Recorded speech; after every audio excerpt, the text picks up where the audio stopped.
Olá, irmãos, saúdo cada um de vocês com a graça e a paz de nosso Senhor Jesus Cristo, amém?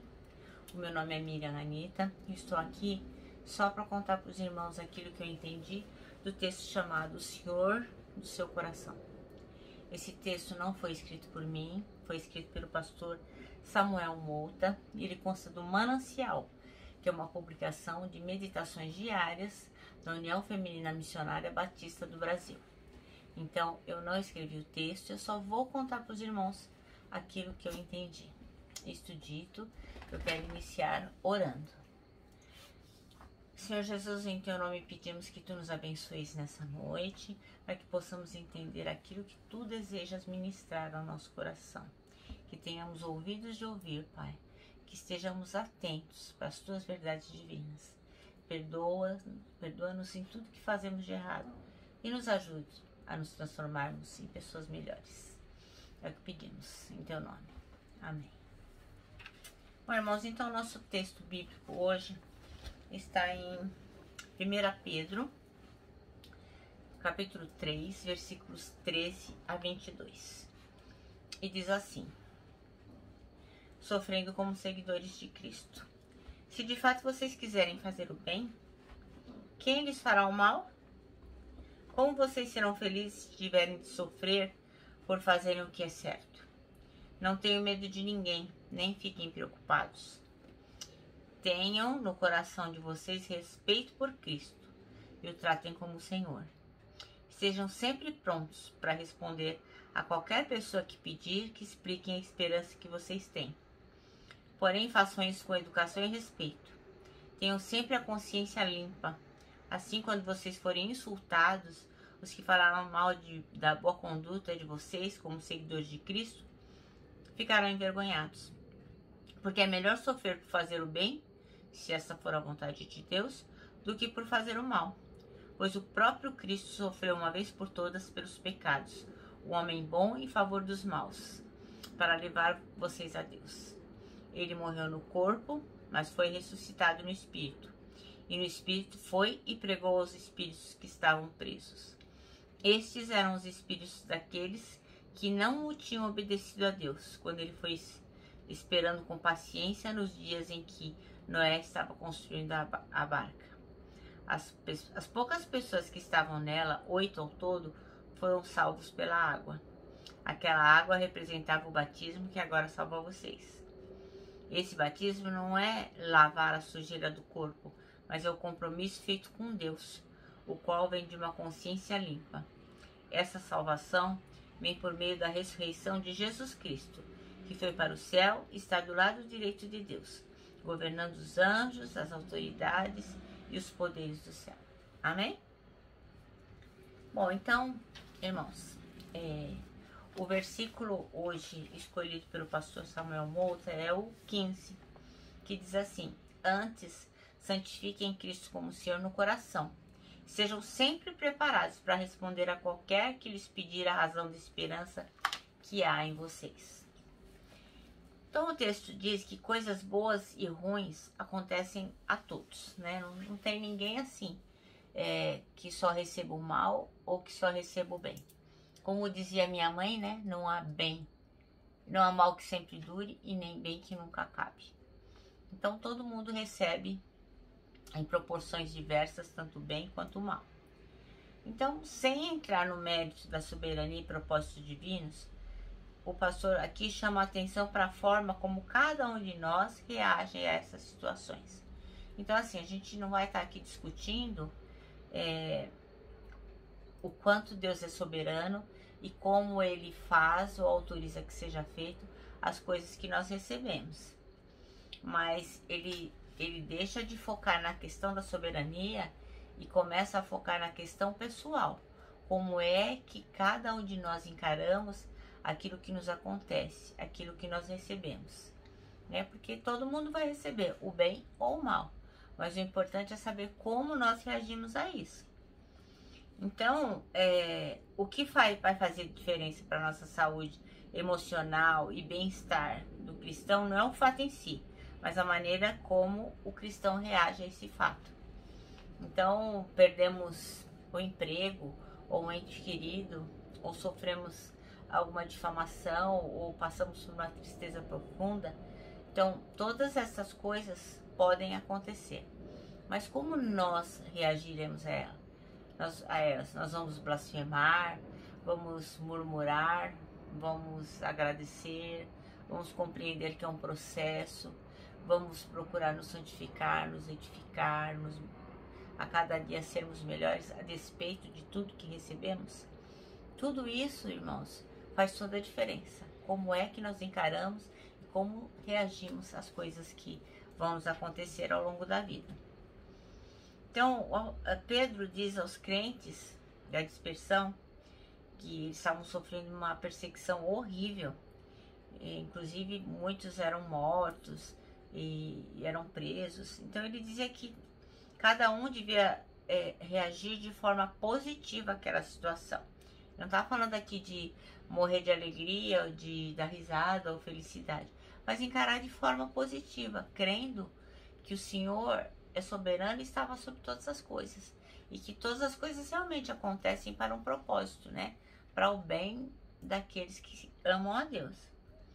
Então, a pergunta que não quer calar é: mas como que eu vou reagir de forma positiva diante dessas situações complicadas? Como é? Poxa vida, me aconteceu uma desgraça, uma coisa horrível. E como que eu vou reagir de forma positiva? Então, essa resposta aí daria um livro, né? Porque cada um tem uma justificativa, cada um tem um apontamento, cada um tem uma opinião. Mas resumindo tudo, Pedro aponta pra gente o caminho. Ele diz o quê? Cristo deve ser o Senhor do seu coração.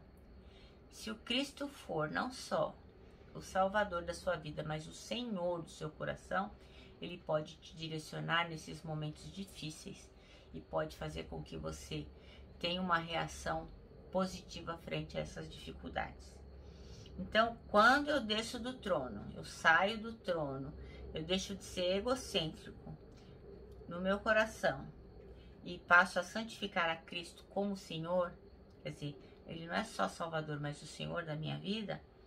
Quando eu me submeto, eu me rendo aos propósitos de Deus para minha vida, quando eu passo a viver a vontade de Deus em tudo aquilo que eu estou passando, então eu passo a valorizar de fato o que é importante.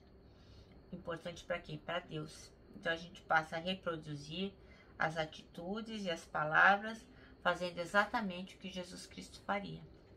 Porque nós passamos a pensar com a mente de Cristo, passamos a agir como Ele agiria, nos passos de Jesus Cristo.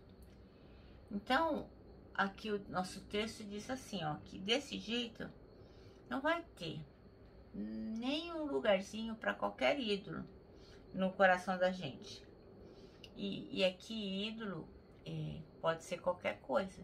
Tanto pode ser uma imagem de escultura, como pode ser o nosso trabalho, o nosso filho, o nosso marido, o nosso carro, a nossa imagem. Então nós temos vários ídolos e prestamos culto a várias coisas. Então o que esse texto está dizendo é que se nós nos submetermos à vontade de Jesus Cristo, esses ídolos não vão ter lugar na nossa vida. E consequentemente, a gente não vai se sentir soberbo, orgulhoso. Não vai ter medo, avareza, cobiça, nem qualquer outra inclinação que seja do pecado, que nos leve a uma reação ruim quando Cristo está santificado como Senhor no nosso coração. Então, ele está dizendo aqui que quando a gente deixa de idolatrar coisas, pessoas, e passa a adorar apenas a Jesus Cristo, a Deus, ao Espírito Santo, render-lhe graças, dar ouvido ao que Ele tem para nos falar, sim, aí sim, nós vamos ter condições de reagir de forma positiva a tudo que nos acontece. Então não é que a gente vai virar um idiota de plantão. Não, nós vamos ter discernimento, sabedoria e vamos entender que nada nessa vida é por acaso. Vamos nos lembrar que o nosso Deus é um Deus intencional e que Ele não nos colocou aqui no mundo para nos sacanear, só para a gente sofrer, só para a gente passar por situações difíceis, mas que ele tem um propósito que pode ser a edificação, a santificação, nos ensinar alguma coisa, nos tornar pessoas melhores. Então, nenhum desses sentimentos aqui, a soberba, o medo, a avareza, a cobiça, nem qualquer outra inclinação do mal vai nos derrotar, porque nós vamos ter no trono do nosso coração a pessoa certa, que é Jesus Cristo. Então, o texto diz assim: como Jesus reagiria frente a todas essas coisas que nós podemos passar? Principalmente agora, nesses tempos que estamos vivendo, tempos de pandemia, onde tantas pessoas estão enlutadas, sofrendo, doentes, sem emprego, sem dinheiro, se sentindo sozinhas, angustiadas. Como Jesus reagiria a tudo isso?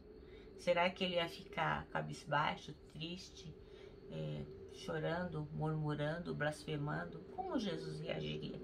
Nós sabemos que não, né? Então, essa é a pergunta que vai nos elucidar para que nós possamos realmente fazer a coisa certa. Será a pergunta e o encaminhamento bíblico, independente das circunstâncias. Então, voltando ao versículo do dia, a gente tem que estar conectado com Deus, nós temos que orar, ler a Bíblia, compreender, crescer na nossa vida espiritual e termos condições de responder a qualquer um que nos pedir a razão da nossa esperança. Porque se a gente não lê a Bíblia, se a gente não entende, não sabe qual é a razão da nossa esperança, por que nós estamos aqui e por que nada disso vai superar o amor que Deus sente por nós, certamente nós seremos derrotados.